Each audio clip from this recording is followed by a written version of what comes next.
siduu xusayo markii ay diyaaraddu hood soo fuuleen Erdogan waxa uu shir u qabtay taliyaashiisa oo ninkan qoraaga uu ku jiro waxa uuna sheegay wax kastoo dhaca ma kan noqon doono go'aankan qaadanay waxaanan bilaabaynaa buu yiri weji cusub oo taariikhi ah ilaa iyo maalinta Israa'iil waxay raadinaysay sidii xasiloon darro Turkiga ugu ridi lahayd marnaba kuma aynan guuleysan laakiin waxay isku dayday inay afgambi military Turkiga dhexdiisa ka samayso oo uu hogaaminayay kooxdii Gulen oo madaxda u ahaa oo xarun ku lahaa waddanka Mareykanka ka hor intuu halkaas ku geeriyoon bishii July 15keeda 2016 ayaa la isku dayay afgambi oo horseed ka ahaa Fethullah Gulen waana guul dareystay 250 qof ayaa ku geeriyooday in ka badan 2,000 oo qofna waa ku dhaawacmeen Turkey isku daygaasi waa ka gudubtay waxa ayna heshay in Israa'iil iyo Mareykanka in ay wadeen hawsha socotay waxa ayna noqotay dawlad awood leh oo xaaladaasi ka soo qabatay waa gartay waaya gudaha Turkiga markaa sidee looga arkaa hanjabaadaha iyo qatarta ka soo yeeraysa Israa'iil wadamada kale ee gobolka weli ma aynan garwaaqsan in Israa'iil bismillahir rahmanir rahim kula wanaagsan daawadayaal ku soo dhawaada barnaamijka bandhiga HBN barnaamijkan gabi ahaanba waxaynu ku soo qaadanaynaa suurtagalnimada dagaal dhex mara Turkiga iyo Israa'iil xaaladda bariga dhexe mar haddii dab la damiyo dabka la shidma waxaan arrintan intaasi ay ku soo jirtay tan iyo markii wadihii guumaysigu ay la wareegeen wadamo badan oo ka tirsan gobolka bariga dhexe isla markaasna ay dhacday boqortooyada Cismaaniyiinta arrimaha ugu muhiimsan ee ka dhigaya gobolkan mid colaad u joogana waxaa ka mid ah hodantinimada shidaalka uu ku yahay iyo wadamada doonaya in ay maalaan awood darrida ka muuqata wadamada gobolka kuwaas oo la sheegaya khilaafka ka dhex aloosan iyo isfiirsiga in laga faa'iideysanayo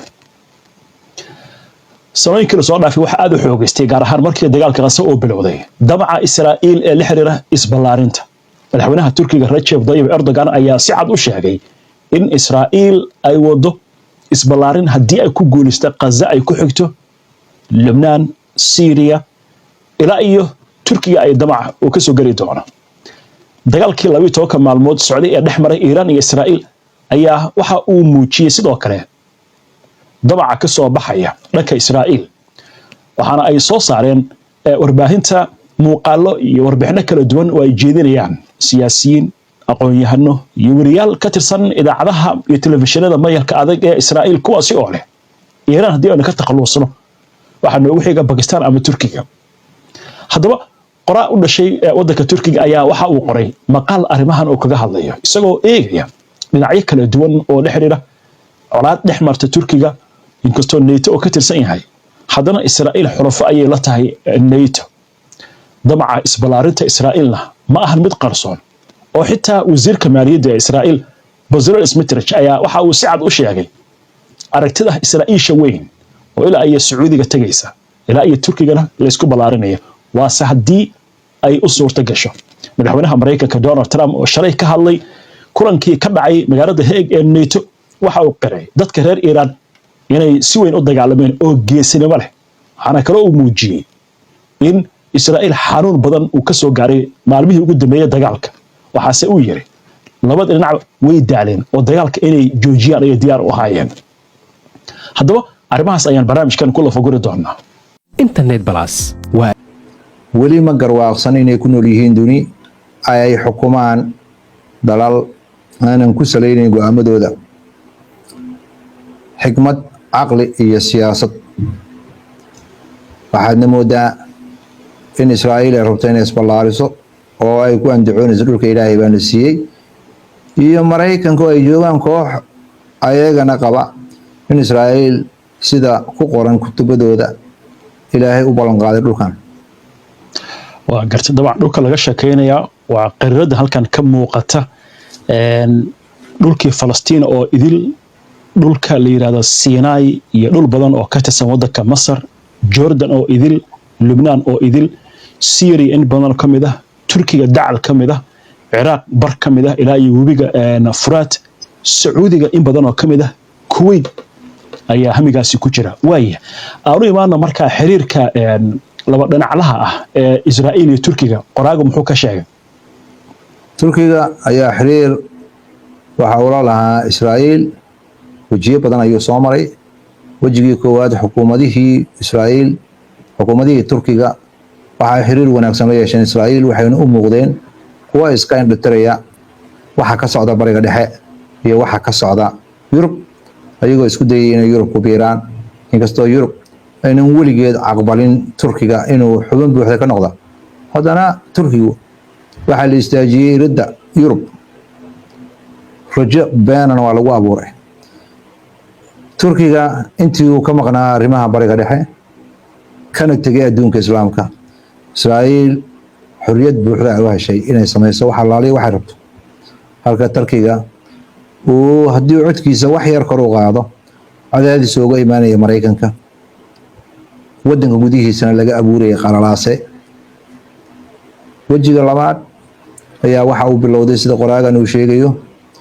markii uu awoodda la wareegay madaxweyne Tayyip Erdogan Turkiga ayaa waxa uu muujiyay markii ugu horeysay in Israa'iil aanan loo ogolaan karin in ay ka samayso xalaali waxay rabto gobolka Turkiga waa diiday inuu yeelo xalaali waxa Israa'iil rabto sababahaas ayaa keenay markii shirkii la isugu 2009 Davos la isugu yimid in madaxweynaha Turkiga uu madaxweynihii Israa'iil u sheegay 1 minute jooji waxa wada hadalka jooji wixii ka dambeeyay Turkiga wada kala qaaday waa gartay waaya aan ku sii socono qoraagan hadda ka hor mar buu la shaqeeyay madaxweyne Erdogan muxuu ka sheegay marka tilaabooyinka majaxaabinta ah ee intii maamulka uu ku jiray uu arkay Israa'iil inay ka fulinayso ama ka damacsanaydba gudaha dalka Turkiga qoraagan waxa uu la taliyay xagga warbaahinta waa madaxweyne Erdogan shirkii Davosna uu la socday ay riixayaan hadafyo waaweyn oo siyaasadeed laguna tilmaami karo inay wali ku dhaqaaqayso iyadoo taageero joogta ka helayso Mareykanka waxaana muuqata in koox xaq jir ah in ay ku hagayaan sidii muslimka loola dagaalami lahaa waliba gaar ahaan wadamada muslimka Israa'iil iyo Mareykanka iyo xulafadooda waxaadna moodaa in ay garab ka helayaan xulafadooda reer Yurub inta waxa dheer maskaxda noocaas ayaa go'aan waxay ku qaadanaysaa ayadoo dareemo diimeed iyo mid caqiideed wata oo xaq jir ah halkii siyaasad iyo wax maangal ah lagula tacaamul lahaa caalamka ayay waxay bilaabeen khatar aad u weyn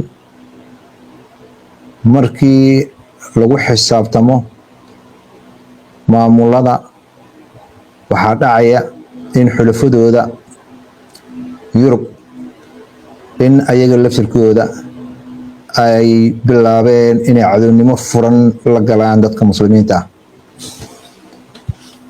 haddana waxaa soo cusboonaaday Iiraan inay ka mid ahayd qadadka cas oo Mareykanka u dhigtay Israa'iilna loo ogolaaday inay weerarto maantana Israa'iil warbaahinteedu waxay ka hadlaysaa inay Turkiga tahay cadawga labaad ee ku xiga Israa'iil ay tahay in ay wajahdo xilli dambe arrintaana ma aha buu yiri waxaan la yaabi doono maxaa yeelay waxaan aaminsanahay Israa'iil riyadeeda diinta ku salaysan iyo rabta inay isballaariso in ay geli doonto khatar aad u waaweyn waa gartay marka ma suurtagal baa Israa'iil inay weerarto Turkiga weerarkii Iiraan waxay ahayd riyo ay Israa'iil muddo dheer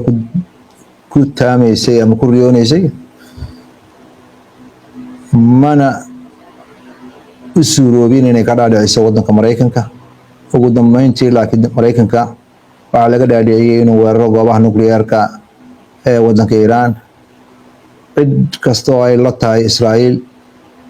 in ay joojin doonto waxyaabahan khiyaaliga ah waa lunsan yahay. Turkiga uu arkay siyaasadda isballaarinta ah ee Israa'iil wado iyo siyaasadeeda gardarrada iyo dagaalka ah ee khatarta ah, wuxuuna Turkiga bilaabay in uu siyaasaddiisa xagga ammaanka uu isbeddel weyn ku sameeyo kadib markii Israa'iil ay weerartay Iiraan. madaxweyne Erdogan waxa uu sheegay in waddankiisa uu ka shaqayn doono nidaam difaac iyo nidaam ammaan oo waddankiisa u madax bannaan yahay, halkaasoo iska tuurnimada iyo siyaasadda dagaalka ku salaysan ee Israa'iil laga yaabo inay tallaabo military isu beddesho. waddan badbaadayaan ma jiro, gaar ahaan kadib markii ay u hanqaltaagayso in dhulka Ilaahay ka ballan qaaday ee riyada ahaa inay ka dhigto mid run ah oo ay tallaabo military oo siyaasadeed ka dhigto. Turkiga ayaa wacyigelintiisa khatartaas kusoo wajahan ku sheegay in aynan xad lahayn. Turkiga oo leh ciidamada ugu balballaaran iyo nidaamka difaaca adduunka ugu weyn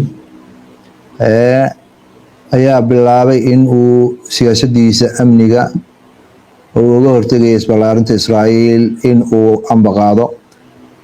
waxaana la arki doonaa mustaqbalka dhow siyaasaddaas sida u shaqayso. waxaan la hamaalmi karayn 60% iyo 96% dadka Turkiga ah waxay u arkaan Israa'iil inay khatar tahay, aad ayayna u careysan yihiin. dhab ahaantiina dowlad iyo qaran bariga dhexe ku nool ama ka jira oo nabad noqon doona inta Israa'iil ay riyadaasi dhulka Ilaahay siiyay ku dhagan tahay ma jiro. sababahaas ayaana la keenaya in wadamadaasi ayna aqbalaynin xaqiiqadan hortooda taala. waxaan fahmi lahay ayuu kusoo gabagabeeyay sababta wadamada kale ee bariga dhexe ay runtaas u fahmi lahayihiin. waa gartay waaya maxamed qoraalkiisa dee intaas kaga gudubno qoraaga hal su'aal aan isweydiino markaa wuxuu leeyahay waxaan fahmi waayey sababta wadamada kale ee gobolku arrintaas u fahmi waayeen. dabcan marka laga hadlayo wadamada gobolka dalalka carabta ayuu u jeedaa sidaynu fahamsannahay. Iiraan waynu aragnaa inkastoo aysan carab ahayn, laakiin Israa'iil waxaa la yidhahdaa meel bay saartay sida uu sheegay madaxweynaha Iiraan Mas'uud Pezeshkian. iminkana waxaynu aragnaa Turkiga meesha ay ka joogaan. ma awood darra marka ugu wacan dalalka carabta mise waa cadaadis Mareykanka ka haysta mise waxay u arkaan Israa'iil inay tahay awood aan la isku taagi karin siyaasad ahaan iyo military ahaan, waxa ay doonto gobolka inay ka samayso baarqaba ay noqotona ay tahay inay samayso ayaguna ay biiska hoostiisa galaan. su-aashaas taariikhda ayay taabanaysaa. barnaamijkan markaa bilaabaysa taariikhda ayaa xustay dowladdii Cuthmaaniyiinta ee ballaarnayd, dadka wiiqay ee dhabarka jebiyey ee suuro geliyey in dhulka muslimiinta la kala qaybiyo waxay ahaayeen dadka maanta hogaamiyaasha ka ah wadamada ee carabta qaarkood. wax cusubna maaha, waxay ahaayeen dad kacbanayaala oo meesha la keensaday welina hawshii wada. ma aha inay garan waayeen waxa caalamka jira ee waxay qayb ka yihiin duminta mujtamacyada muslimiinta ah. shaqadooda koowaad waxay ahayd inay xukuumaddii ugu taariikhda weyneyd adduunka 1300 sano soo jirtay nebi maxamed calayhi salaatu wasalaam uu ka dhisay Madiina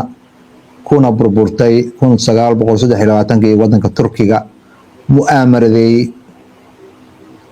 laga sugi maayo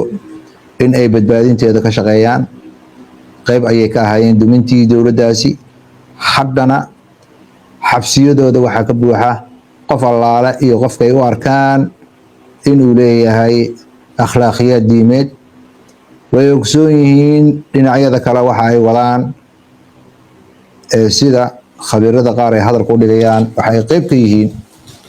burburinta mujtamaca, laakiin dadka wacyigooda marba ka dambeeya waa sii kordhayaa. waa la arkaa cidda ay yihiin iyo waxa ay galaan. saameyn ayay meelo badan ku yeesheen. wadanka Suudaan ayaa kamid ah wadanka dhibaatada ay gaarsiiyeen. Liibiya ayaa kamid ah, Suuriya ayaa kamid ah, Ciraaq ayaa kamid ah, waxaa kamid ah Yemen ayaa kamid ah. oo ogtahay dagaal muddo dheer socday. Soomaaliya ayaa kamid ah oo ay dhibaato xoog la ku hayaan. waxa weeye dadkaasi dad qarsoon maaha. Turkiga haddii uu baraarugay kuwaasi ma baraarugayaan, laakiin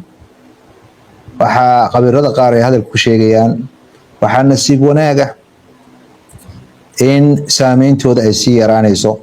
oo shucuubtooda iyo ayaga hadda ay kala irdhoobayaan. waxaa ka mid ah wadanka loogu dhaleecaynta badan yahay Morocco. waxaa ka mid ah wadamada loogu dhaleecaynta badan yahay kuwa badan oo gacanka ku yaala. waxaana muuqata in isbedel joogto ah uu socdo. wadamadan reer galbeedkana hadda waxaa ku soo baxay waa cusub, awoodo cusub ayaa adduunka soo baxay oo ay Iiraan ka mid tahay.